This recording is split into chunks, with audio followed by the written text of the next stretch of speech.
Fokus kepada Tuhan. Ya boleh PPT-nya ya. Fokus pada Tuhan, Ibrani 3:14 berkata, karena kita telah beroleh bagian di dalam Kristus, asal saja kita teguh berpegang sampai kepada akhirnya pada keyakinan iman kita yang semula. Fokus kepada Tuhan. Sepanjang minggu kita sudah belajar bersama-sama melalui via Zoom, WhatsApp tentang materi ini. Fokus pada Tuhan. Pengertiannya fokus pada Tuhan yang sudah kita pelajari bersama-sama adalah teguh berpegang pada Tuhan. Lalu memusatkan perhatian hanya pada Tuhan, mata dan hati tertuju pada Tuhan. Ada amin? Fokus pada Tuhan, teguh berpegang pada Tuhan, memusatkan perhatian hanya pada Tuhan, mata dan hati kita tertuju pada Tuhan.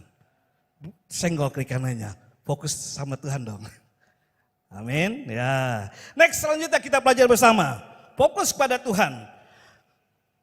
Dalam pembacaan WPDA kita hari ini ada di dalam Yeskiel, di dalam Ibrani menceritakan tentang Musa, yaitu di Keluaran, dan juga ada juga di Mazmur tentang Daud.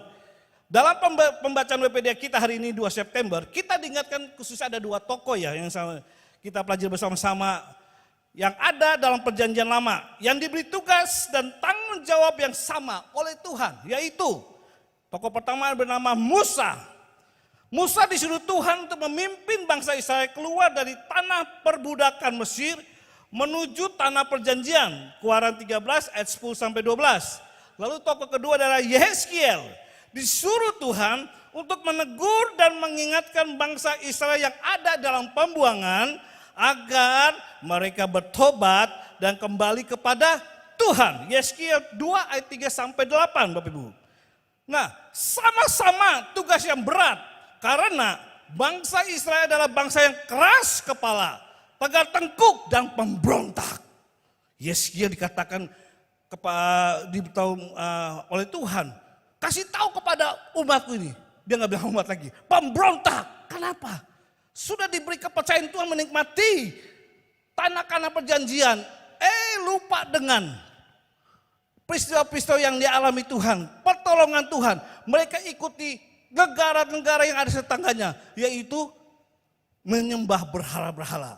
Yang pertama kita pelajari. Musa juga berat Bapak Ibu. Dia berat untuk membawa bangsa Israel. Karena waktu dia lahir dan dibesarkan di Mesir. Bukan di Israel. Dan ketika dia dipercayakan Tuhan untuk memimpin bangsa Israel, alotnya sama, kerasnya sama, tegar-tegur sama. Sama-sama berat. Begitu juga Yeskiel, seorang anak muda, untuk menasihati, mengingatkan, bernubuat supaya bangsa Israel yang ada di pembuangan itu bertobat. Mereka juga masih gak percaya kepada Yeskiel. Mereka masih susah. Siapa di Yeskiel? Anak muda. Kok Tuhan percayakan kepada firman Tuhan dan mengingat dia. Sedang kami imam-imam yang dibuang, ada dalam pembuangan kok gak dipakai Tuhan. Gitu. Mereka masih keras kepala. Tapi apa? Perhatikan baik-baik. Ketika mereka fokus, Musa fokus pada Tuhan. Maka Tuhan menyertai Musa. Fokus. Walaupun akhirnya bisa melihat tanah kanan di gak sampai masuk tapi dia bisa melihat saja, tetapi dia akhirnya bisa membawa bangsa Israel sampai ke tanah Kanaan yang dilanjutkan oleh Yosua. Ketika Yeskiel fokus pada Tuhan, maka Tuhan meneguhkan hati Yeskiel untuk tetap semangat. Yeskiel ketika dia fokus pada Tuhan saja, dia nggak melihat betapa keras kepalanya, maka mungkin umurnya di atas Yeskiel. Bahkan nabi-nabi Israel, imam-imam Israel itu juga cemburu iri hati. Kenapa Tuhan hanya berbicara kepada anak muda bernama Yeskiel. Sebelum Yeskiel juga ada Yeremia. Mereka ada di pembuangan selama 70 tahun. Tapi ketika Yeskiel fokus kepada Tuhan, Tuhan yang panggil, maka Tuhan akan memberikan kekuatan dan menyertai apa yang harus Tuhan katakan. Fokus. Benarlah di materi tersebut bernama Anthony J. Robbins. Seorang motivator, seorang penulis buku, bahkan seorang pelayan Tuhan. Dari hidup yang susah ketika izinkan Tuhan menjadi penulis terkenal, motivator beberapa buku, dia memberikan satu tips. Dia berkata gini, di mana ada kefokusan, maka disitulah energi akan mengalir. Sekali lagi Anthony J. Robbins berkata, di mana ada kefokusan, maka disitulah energi akan mengalir. Ketika kita fokus kepada apa yang harus kita lakukan, percayalah ada kekuatan yang akan mendorong kita untuk tetap maju, bertahan, dan lewati. Amin. Fokus. Lalu bagaimana caranya Bapak Ibu? Agar kita dapat fokus kepada Tuhan. Walaupun di perhadapan berbagai pergumulan hidup seperti Musa dan Yeskiel. Bagaimana supaya tetap fokus untuk melaksanakan misi Tuhan. Tanggung jawab yang diembankannya untuk membawa Israel kembali kepada tanah Kanaan. Lalu Yeskiel menguatkan imam orang percaya akan tetap percaya, bertobat dan kembali mendengarkan Tuhan, maka Tuhan akan kembalikan bangsa Israel dari tanah perbudakan di Babelonia menuju kembali ke tanah Kanaan. Padahal waktu itu ditahan 70 tahun. Wow, di Mesir saja sudah berapa 120 tahun bangsa Israel. Nah, harus baru sampai ke tanah Kanaan, baru beberapa tahun karena raja-rajanya bebal, memberontak, sehingga Tuhan izinkan Israel dijajah oleh Babel dan ditawan ke tanah Babel, ditinggalkan tanah Kanaan 70 tahun. Wow. Tapi ketika mereka tetap fokus Yeskiel dan Musa kepada Tuhan, maka apa yang terjadi? Caranya agar kita tetap fokus kepada Tuhan, walaupun di perhadapan berbagai pergumulan, yang pertama adalah memperkuat iman dengan cara disiplin rohani. Memperkuat iman. Katakan bersama saya, memperkuat iman dengan cara disiplin rohani. Senggol kiri kanannya, kamu sudah disiplin rohani belum? Walaupun Kristen belajar disiplin rohani. Kenapa? Disiplin rohani ada suatu tindakan untuk melatih diri kita membangun hubungan pribadi dengan Tuhan tanpa dibatasi ruang dan waktu. Untuk kita belajar disiplin rohani, Richard J. Foster memberitahu dalam bukunya Tertib Rohani. Ini kami waktu biasa kalau masuk sati harus belajar tentang etika ya, karakter Kristus gitu. Di sini kami belajar tentang Tertib Rohani Richard J. Foster. Nah, saat itu yang biasanya diajak oleh Ibu Pendeta Dr. Indrijandi Limanta, Ibu Gembala kita yang baru ini, yang mengajar tentang tertib rohani. Dalam buku itu J. Foster mengatakan ada 4 hal untuk kita memperkuat iman kita, yaitu kita harus disiplin rohani. Apa yang harus disiplin? Supaya iman kita kuat dan Tuhan menyertai kita, sehingga kita fokus melakukan kehendak Tuhan. Yang pertama, disiplin berdoa. 2, disiplin baca kitab. 3, disiplin berpuasa. Dan 4, disiplin beribadah. Waduh, 1 orang. Amin. Haleluya, disiplin berdoa. Berdoa bukan kita ketika ada masalah baru kita minta bantuan. Berdoa bukan karena kita bisa makan, bisa minum, bangun pagi, mengucap syukur saja. Bukan sekedar itu. Disiplin rohani, yaitu dengan disiplin berdoa adalah gimana kita bisa memuliakan Tuhan dalam doa kita. Bukan sekedar permintaan, tetapi ada pujian, ada pengagungan bahwa Yesus adalah Tuhan. Amin. Yesus tetap baik meskipun kita yang tidak baik, seringkali tidak baik pada Tuhan. Ada pengagungan kepada Tuhan. Say thank you setiap hari dan katakan yes Tuhan. Lalu bagi disiplin baca Alkitab, bukan sekedar hari Minggu ibadah, doa malam baca kitab, tapi Tuhan ingin tiap hari baca Alkitab. Amin. Puji Tuhan dengan program WPD kita, Bapak Ibu sudah ada dalam digital, yaitu melalui WhatsApp, Bapak Ibu sudah dibagikan oleh ketua-ketua kelompoknya, ketua area atau pendeta-pendetanya, hal-hal yang tentang WhatsApp renungan yang kita baca. Lalu secara visual, mendapat rekaman 1 menit yang diberikan oleh IT kita. Para pemberitanya, kemudian Bapak Roni, saya lihat, renungan 1 menitnya direkam dan dibagikan. Itu adalah supaya kita belajar baca kitab. Baca kitab tidak dibatasi karena di rumah saja. Di mana saja kita berada, kita bisa membaca Alkitab. Karena baca Alkitab adalah Tuhan sendiri. Amin. Bagaimana kita mau tahu Tuhan kalau kita tidak pernah membaca Alkitab? Pada mulanya adalah firman. Dan firman itu adalah Allah.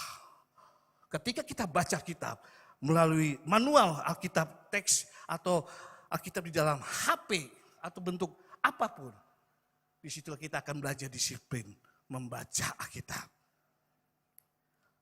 Lalu disiplin berpuasa. Bukan hanya sekedar kita berpuasa karena kebutuhan.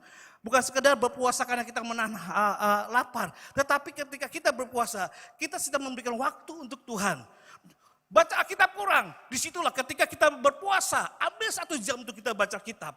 Pakai jam istirahat kita waktu bekerja. Atau pakai jam waktu kita itu untuk berdoa, menyembah. Tanpa ada permintaan. Yes, thank you Lord. Aku menyembah Engkau. Terima kasih Engkau Allahku yang luar biasa. Terima kasih Bapa yang peduli. Terima kasih Engkau tidak pernah meninggalkan aku sedikit pun. Meskipun orang tua aku bisa, ibu kandungku meninggalkan Engkau. Tetapi sekali-sekali Engkau berkata, aku tidak pernah.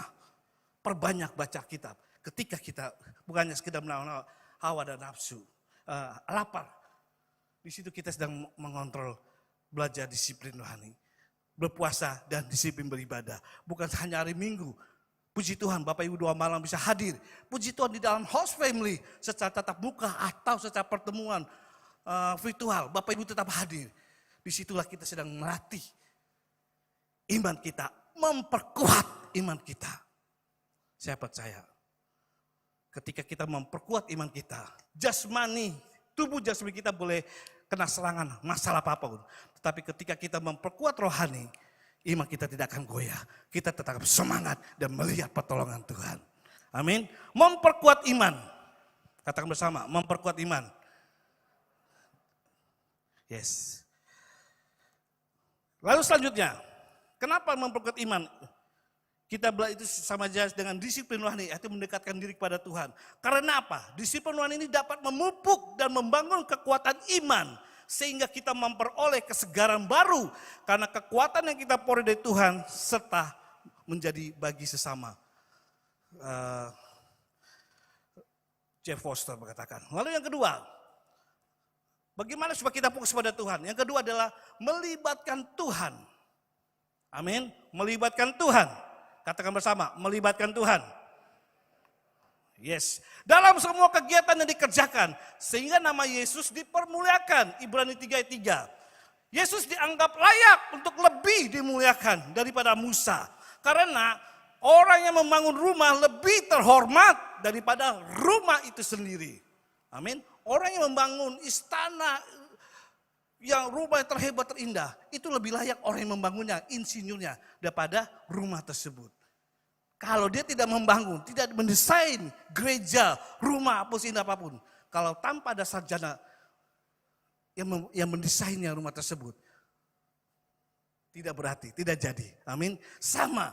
Nah di sini orang-orang Yahudi masih mengagungkan tokoh yang bernama Musa. Kenapa? Hanya Musa sajalah yang bisa berbicara face to face pada Tuhan tanpa ada kematian. Berarti orang holy man ya, suci ya. Karena gak sembarangan orang bisa berhadapan fisik bersama dengan Tuhan. Waktu dia mau berjumpa dengan Tuhan, hei Musa, letakkan kasutmu sebab kau bertanah di tempat suci, the holy land. Gak sembarangan kita berjumpa pencipta kita yang sangat suci. Maka mereka sangat mengagungkan dan memuliakan Musa. Terus yang kedua, kenapa Musa dimuliakan, ditiru, bahkan untuk jadi idolanya orang-orang Yahudi. Karena hanya Musa sendiri yang dapat perintah 10 hukum Taurat yang dia pegang, yang dikasih Tuhan, lalu dibacakan dan diberitahukan kepada umat Israel untuk melakukan hukum Taurat. Maka mereka akan melihat mujizat dan pertolongan Tuhan. Tidak semua orang, tapi mereka lupa. Kalau bukan Allah sendiri inisiatif datang kepada Musa, siapakah Musa? Sekarang Allah sudah datang kepada menjelma sebagai manusia yang bernama Yesus Kristus. Harusnya orang Yahudi memuliakan Yesus ya sang pencipta, sang yang maha suci yang mendekatkan dirinya datang ke manusia. Dan dia layak dimuliakan dan dia layak menjadi idola kita. Tapi penulis orang Yahudi masih keras kepala. Makanya di waktu dia bilang kepada Yesiel, beritahu kepada pemberontak. Waduh bebalnya minta ampun. Sampai saat ini Mereka masih menantikan Mesias, Yesus Kristus. Padahal itu Allah sendiri yang telah menciptakan Musa, yang memberikan penghargaan Musa datang berhadapan. Tapi mereka tidak mementingkan Yesus. Betapa kita harus melibatkan Tuhan, mengagungkan Tuhan. Maka apa yang terjadi? Tuhan akan tolong. Seperti Musa dan Yeskiel ditolong oleh Tuhan. Melibatkan Tuhan Yesus dalam pekerjaan, usaha, pendidikan atau sekolah, rumah tangga. Amin. Selama perjalanan hidup kita, masalah tidak pernah berhenti. Selalu ada. Rumah tangga, pernikahan rumah tangga, nggak pernah ada tidak ada pertengkaran, selalu ada. Suatu ketika, habis 2 malam, saya di sini, saya bersama jemaat makan di sate sebelah sana, sate kambing. Saya lihat suami istri nih, ditraktir berdua, oke.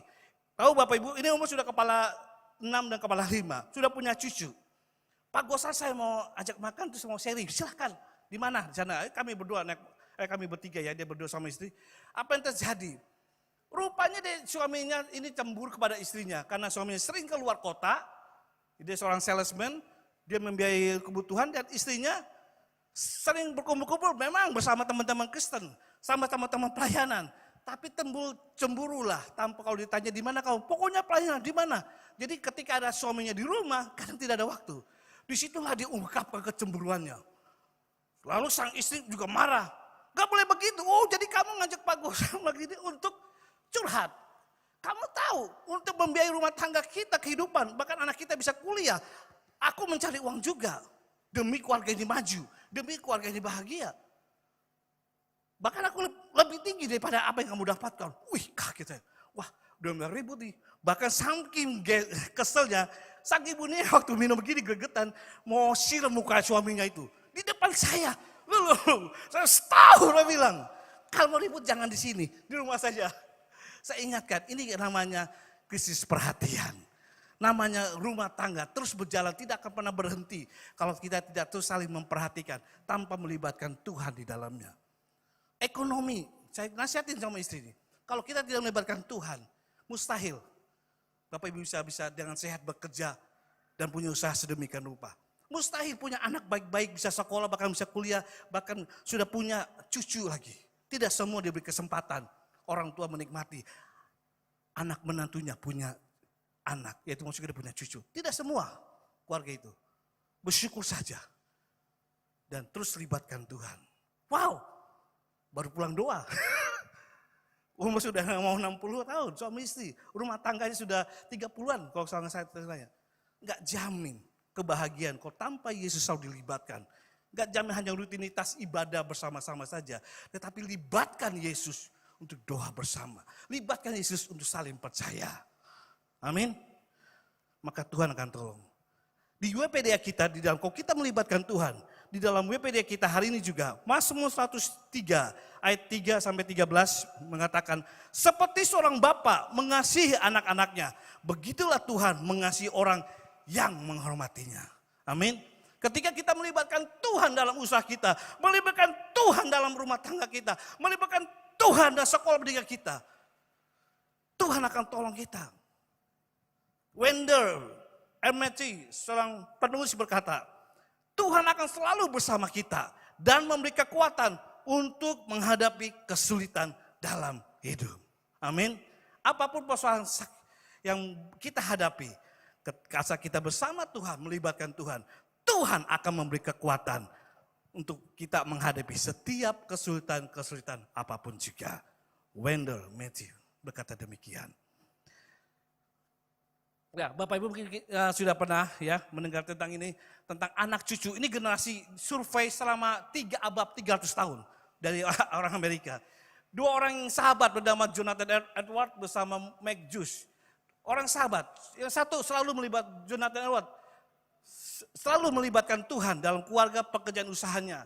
Tapi Meg Juice tidak, seorang yang tidak melibatkan Tuhan. Ketika disurvei, kehidupan kerohanian, bahkan bukan hanya kehidupan kerohanian, bukan hanya usaha saja, tetapi anak menantu cucunya disurvei selama 300 tahun. Apa yang terjadi?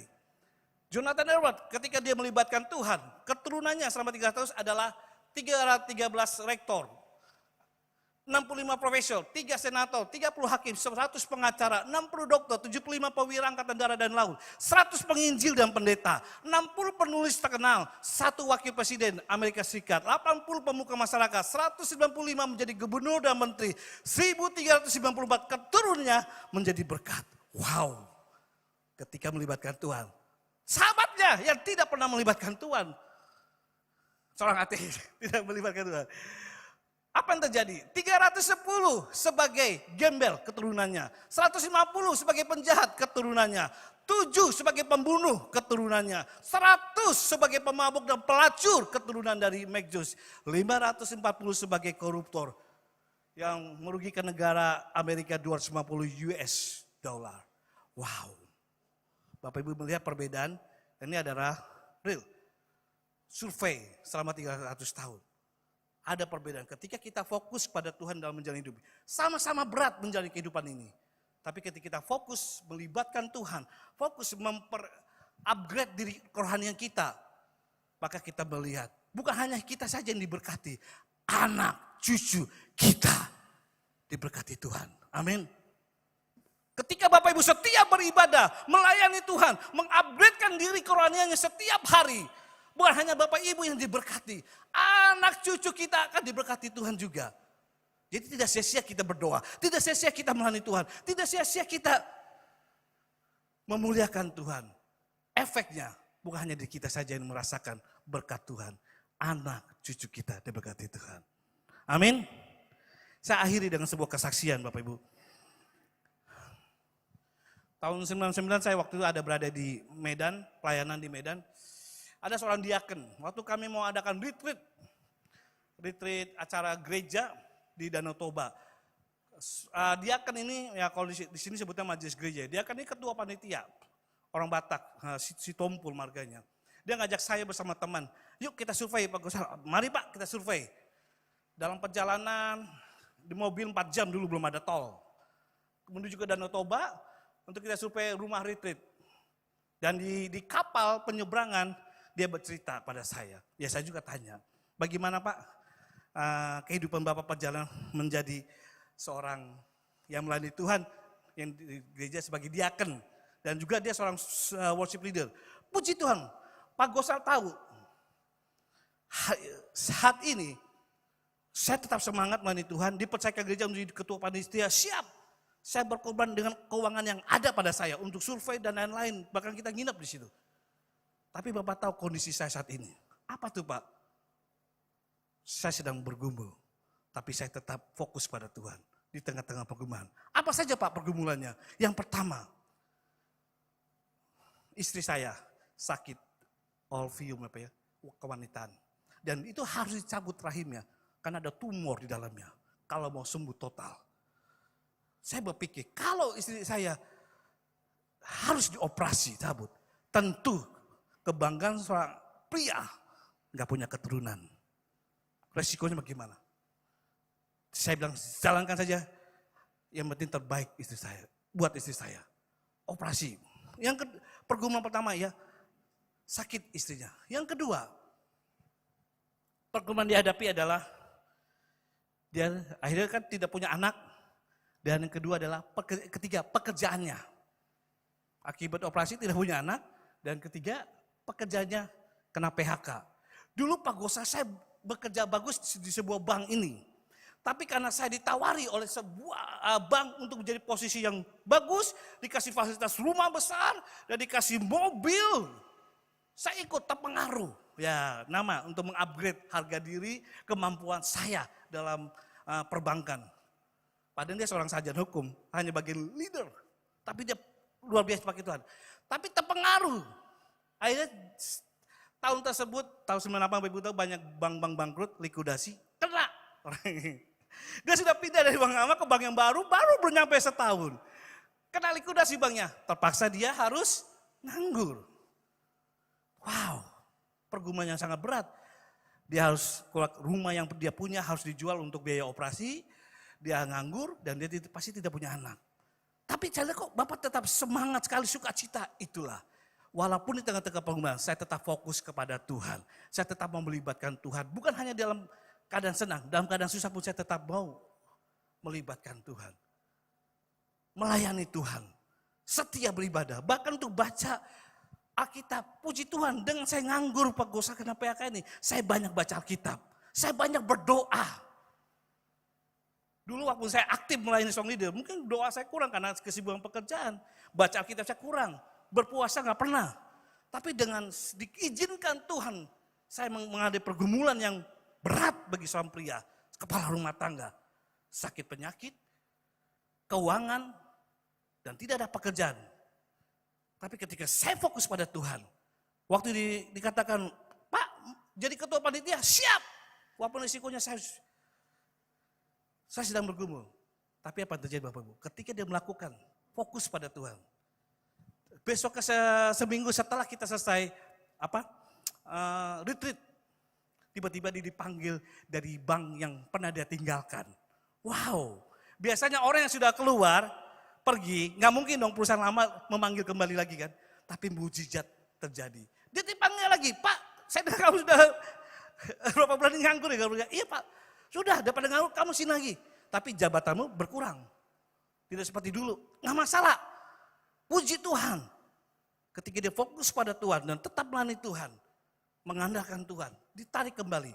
Sekarang tugasmu adalah pergi ke berbagai 3 tempat. Daerah Padang, daerah Nias, daerah Sibolga situ. Untuk apa? Mengupgrade leadership kepegawaian tersebut. Selama 1 tahun, 2 tahun, 3 tahun. Dan hasilnya bagus. Kinerja bank yang sedang dia latih, dia training para pegawainya. Itu meningkat dan menambahkan target. Lalu ditariklah dia ke Medan. Wah bagus, senang dong, dapat reward. Dapat reward, dikasih rumah, dinas dan juga mobil. Tapi apa terjadi?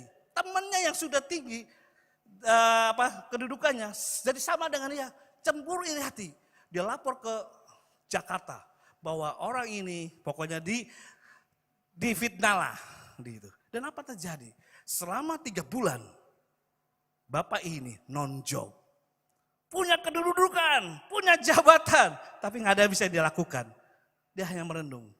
Tapi yang pertama katanya, dia cerita lagi ketika saya kunjungin ke rumahnya, dia ceritakan juga, apa yang saya lakukan? Saya datang ke kantor, saya nyapa dan halam, saya baca Alkitab. Saya berdoa, terima kasih Tuhan. Aku tetap fokus pada Tuhan. Kalau Tuhan sudah menolong saya, tidak ada satupun yang akan bisa menghambat pintu berkat ketika saya fokus. Dan apa yang terjadi Bapak Ibu? Cuma hanya 3 bulan. Kemudian ada panggilan Jakarta. Bahwa saya lihat kinerja kamu bagus, cuma kamu ada yang fitnah kemudian lain. Oke, sekarang gini, kami kasih tantangan untuk kamu buka cabang dengan lembaga dengan bisnis yang baru, yaitu membuka kreditur buat UMKM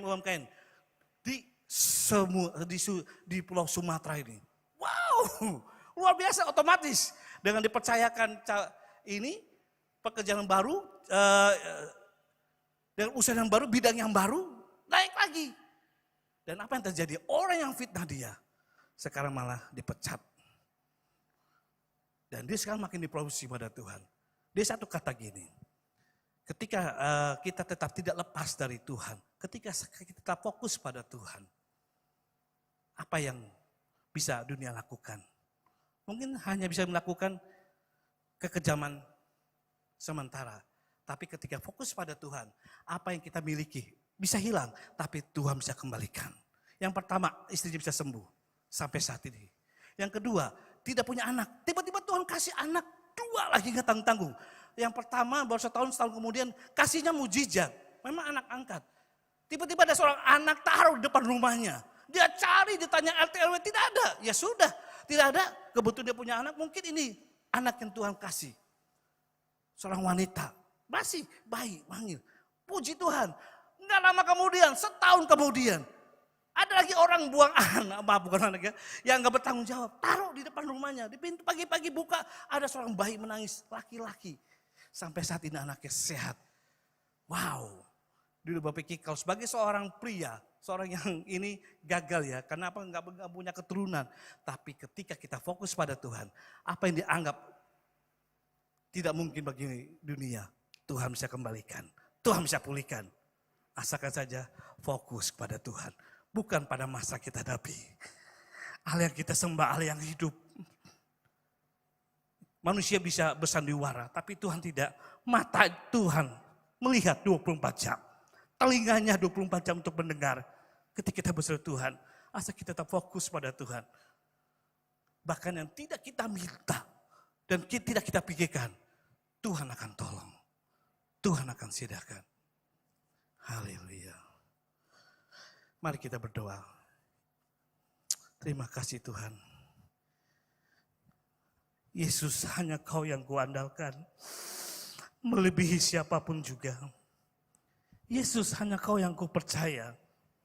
Di setiap waktu tiada yang lain kuandalkan selain Kau Yesus. Lagu ini kita nyanyikan lagi ya.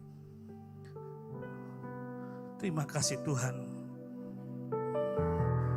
Kami menyembah Allah yang hidup. Allah yang senantiasa membuka dirinya 24 jam dalam keadaan apapun. Asalkan kami mau berkata, Yesus, hanya Kau yang ku andalkan, melebihi siapapun. Selama kita diberi kepercayaan, harta, jabatan, kesehatan, jangan andalkan itu. Suatu saat bisa sirna hilang. Tapi andalkan Sang pribadi, Juru Selamat, Bapa yang baik, sahabat yang luar biasa, dan Allah yang dahsyat, siap mengembalikan apa yang menjadi keperluan kita. Bahkan tidak kita pikirkan, kita lihat, Tuhan sediakan. Asal kita selalu berkata setiap waktu, setiap saat, Yesus, hanya Kau yang andalkan, melebihi. Alami Tuhan, bukan kata orang Yesus ku dahsyat, Yesus luar biasa, Yesus itu peduli. Alami, meskipun kita berat menghadapi persoalan, tapi lihat, tangkap dengan iman. Yesus saja yang kita hadapkan. Yes, selain Kau, Yesus hanya Kau. Letakkan tangan di dada kita dan berkata, Yesus, hanya Kau yang kuandalkan. Haleluya. Bapak Ibu yang ada di rumah saat ini sedang mengikuti, menyaksikan doa malam, angkat tangan dan taruh di dada, katakan, Yesus, Yesus, hanya Kau yang ku percaya. Yesus, di setiap waktu aku berkata, Tuhan, Tuhan Yesus Allahku. Yes, andalkan hanya Kau Yesus. Harta, jabatan, kesehatan, itu bisa sirna. Tetapi Yesus yang berkata, sekali-kali aku tidak pernah meninggalkan Kau. Sekali-kali tidak. Bahkan orang tua kandung kita bisa meninggalkan kita. Tetapi Yesus berkata, tidak. Aku tetap bersamamu. Aku Allah yang hidup. Aku Allah yang hidup. Haleluya. Terima kasih Tuhan. Oh,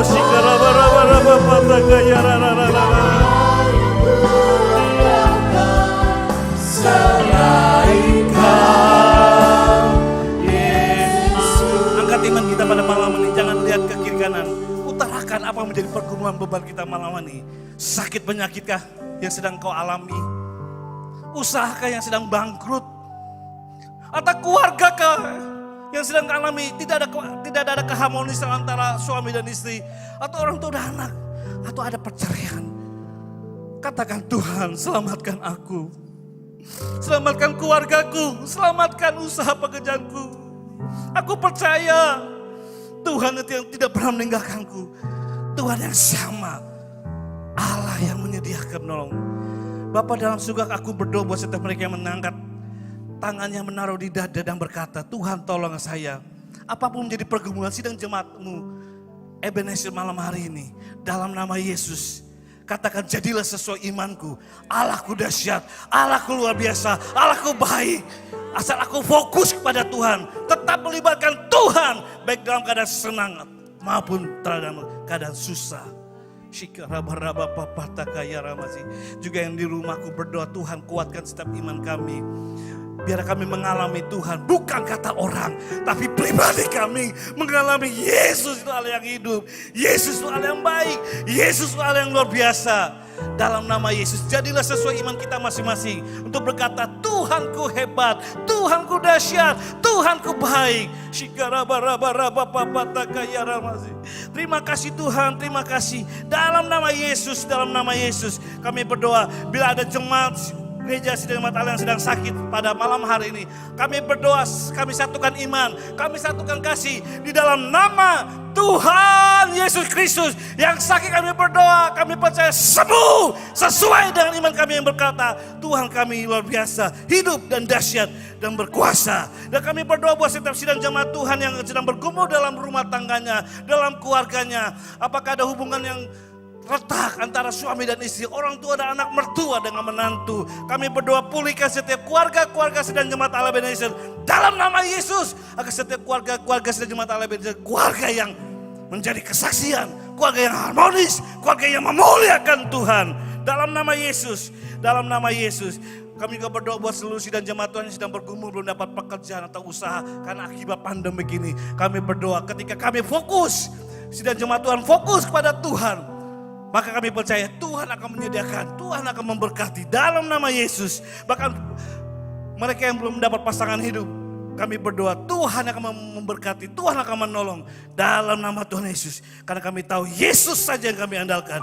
Terima kasih Bapak, terima kasih. Dan kami juga berdoa buat gereja kami Tuhan, Gereja Sidang Jemaat Allah Ebenezer beserta 13 satelitnya. Kami berdoa, pakailah gereja kami Tuhan, pakailah urapi setiap kegiatan-kegiatan ibadah raya, doa malam, house family, acara-acara apapun Tuhan, untuk membawa jiwa-jiwa datang pada Tuhan, memperkenalkan Yesus Tuhan di setiap gereja-gereja, di setiap satelit-satelit, dalam nama Yesus, dalam nama Yesus. Dan pakailah kami seluruh Sidang Jemaat Allah Ebenezer. Terima kasih Bapak, terima kasih. Kami berdoa gereja Sidang Jemaat Allah Ebenezer beserta 13 satelitnya, yaitu satelit Karmel, Elohim, Immanuel Wiyung, satelit Anugerah, satelit Elim, Air Hidup, satelit Gesmani, Siloam, satelit Eklesia, satelit Bethlehem, Immanuel Is, satelit Maranatha dan satelit Sion. Kami berdoa dalam nama Yesus, berkati Tuhan gerejamu ini, setiap kegiatannya urapi Tuhan, sehingga setiap orang datang beribadah, berdoa, mereka akan merasakan kasih Tuhan, mereka akan merasakan kehadiran Tuhan, dan mereka akan membawa kemenangan ketika mereka beribadah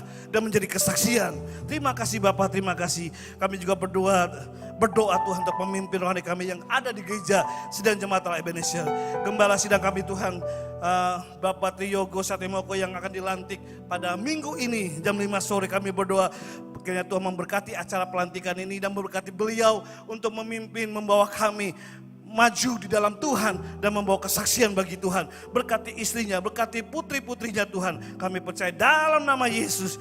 Terima kasih Tuhan. Kami juga berdoa buat penasihatnya, yaitu Pendeta Oma Kaihatu juga Tuhan memberkati. Berkati anak, menantu dan cucu-cucunya. Juga kami berdoa buat 12 majelis gereja Tuhan. Kiranya Tuhan memberkati, memakai majelis kami untuk memperlebar kerajaan surga. Melalui kebijakan-kebijakan mereka, banyak jiwa-jiwa dimenangkan. Berkati dalam nama Tuhan Yesus. Mulai dari keluarga Bapak Haryadi Hunantea, keluarga Bapak Samuel PW, keluarga Bapak Bambang Sutrisno, keluarga Bapak Yudhistira, keluarga Bapak Henry Kusnarhajo, keluarga Bapak Elias Siswanto, keluarga Bapak Roni Kusnahajo, keluarga Bapak Sani, keluarga Bapak Andra Nugroho, keluarga Bapak Yudi Sentosa, keluarga Bapak Yunus, keluarga Ibu Desi, dan juga seluruh pastoral, pengejar family, komisi, departemen. Pakailah kami Tuhan untuk menjadi kesaksian. Pakailah kami semua untuk membawa jiwa-jiwa datang pada Tuhan. Sehingga nama Tuhan dipermuliakan di gerejamu, juga bagi kami semua sebagai pemimpin-pemimpin rohani yang Tuhan percayakan, membawa nama Tuhan, memuliakan Tuhan. Terima kasih Bapak, terima kasih. Kami mengucap syukur, haleluya. Kita akan berdoa buat bangsa negara kita, Indonesia. Angkat iman kita, mari kita angkat tangan kita ke atas dengan berkata, Ya Allahku, nyatakan kemuliaan-Mu.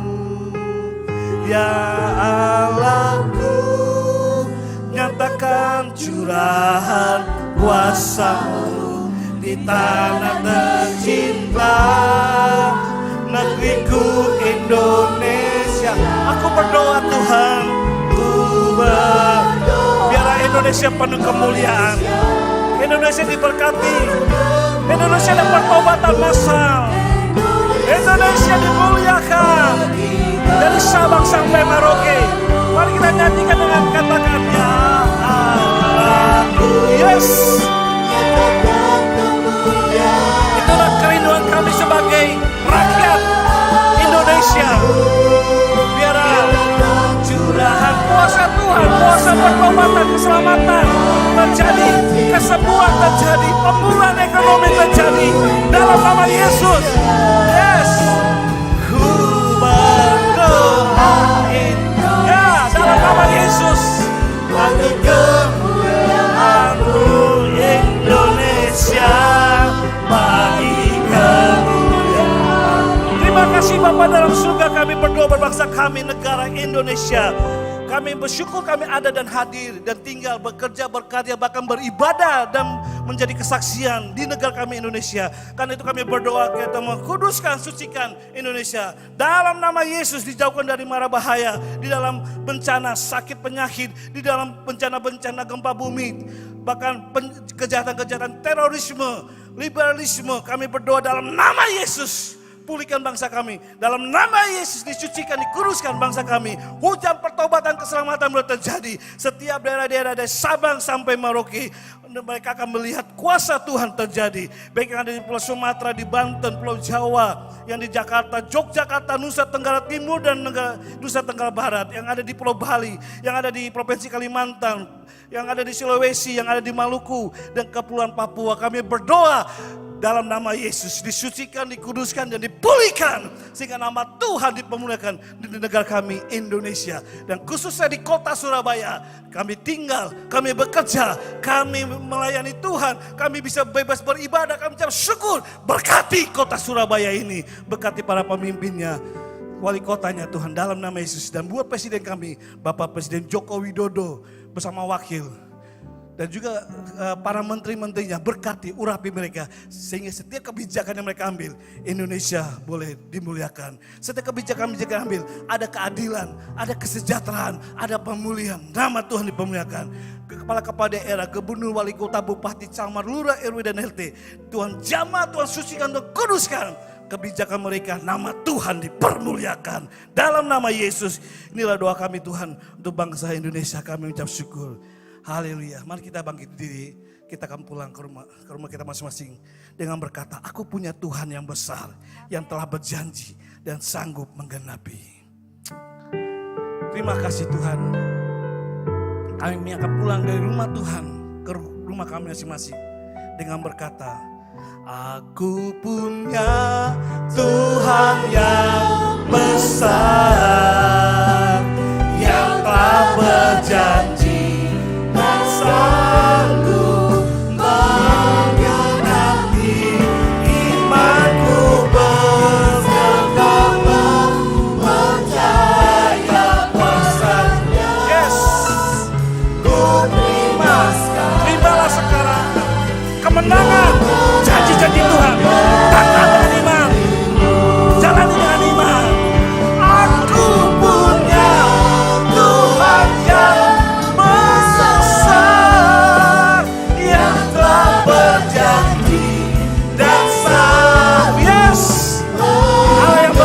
akan sanggup mengenapi janji-janjinya. Bersepakat percaya kuasa-Nya. Ku terima sekarang kemenangan darimu. Ku terima sekarang. Yes.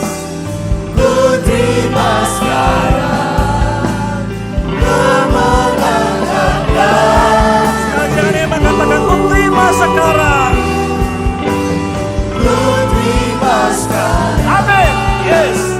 Kemenangan darimu. Yes. Kami terima dengan iman. Kami pulang dengan pertolongan Tuhan. Terima kasih. Mari kita pulang ke rumah kita masing-masing dengan membawa berkat besar dari Bapa di surga. Cinta kasih dari Tuhan Yesus Kristus, serta persekutuan yang indah dari Roh Kudus yang akan menuntun hidup kita sesuai dengan firman Tuhan yang kita baca setiap hari. Dan kita lakukan firman Tuhan setiap hari. Dan kita akan menikmati mujizat firman Tuhan yang kita lakukan setiap hari. Sampai Tuhan Yesus datang kedua kali akan menjemput kita semua. Yang percaya diberkati kita bersama. Amin. Selamat malam, Tuhan berkati. Aku punya Tuhan yang